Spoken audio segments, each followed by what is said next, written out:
নারী শক্তি বন্ধন অনিয়ম বিল নিয়ে আলোচনা করেন বিধানসভায় বিধায়ক সুদীপ রায় বর্মন। রাজ্যের বিধানসভায় নারী শক্তি বন্ধন অনিয়ম বিলকে কেন্দ্র করে গুরুত্বপূর্ণ আলোচনা অনুষ্ঠিত হয়।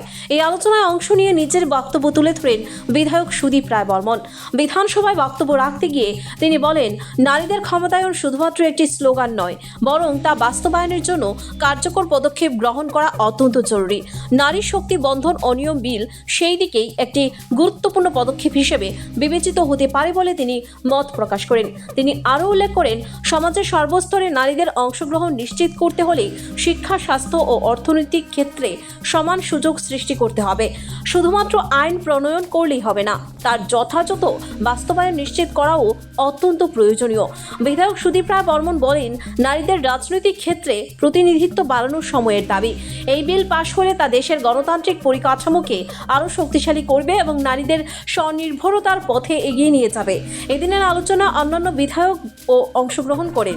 এই বিলটির বিভিন্ন দিক নিয়ে মতামত প্রদান করেন। তবে সুদীপ রায় বর্মনের বক্তব্য বিশেষভাবে গুরুত্ব পায়, কারণ তিনি নারীর ক্ষমতায়নের বিষয়টিকে আরও বাস্তবমুখী দৃষ্টিভঙ্গিতে তুলে ধরেন। বর্তমান সময়ে বিজেপি পরিচালিত সরকার যে নারী শক্তি বন্ধন অনিয়ম বিল নিয়ে বাজার গরম করছে, এটা আসলে বিজেপির একটা রাজনৈতিক কৌটচাল। তিনি দাবি করেন, 2023 সালে সংসদে উচ্চ কক্ষ এবং নিম্ন কক্ষ উভয় কক্ষেই ধ্বনি ভোটে নারী সংরক্ষণ বিল পাশ করা হলেও দেশের সরকার কার্যকর করছে না।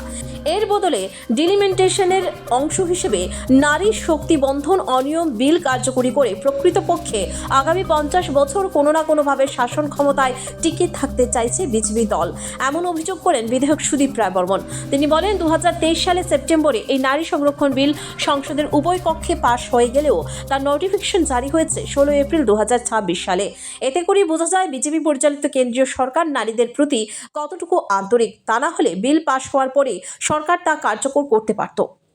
ভুল করতেই পারে, সংশোধনী হয়েছে, তারাও চাইছে, এবং সে কারণেই অপোজিশন, শাসক সবাই মিলেই পার্লামেন্টের মধ্যে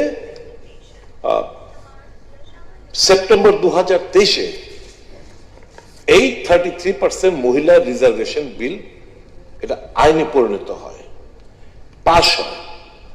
স্যার, দুঃখ লাগে, হাউ সিনসিয়ার দেয়ার। কবে? সেপ্টেম্বর 2023। এটা নোটিফিকেশন এলো কবে সরকারি ভাবে? 16 এপ্রিল 2026 অফিসিয়াল নোটিফিকেশন।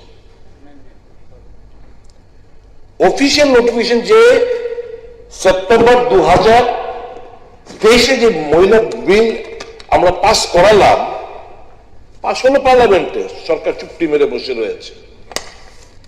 এখন এই 131st অ্যামেন্ডমেন্ট বিল আনার দিন আগের দিন রাত্রিবেলা সেটা স্বাক্ষর করা হয়, অফিসিয়াল নোটিফিকেশন হিসেবে বের করা হয়।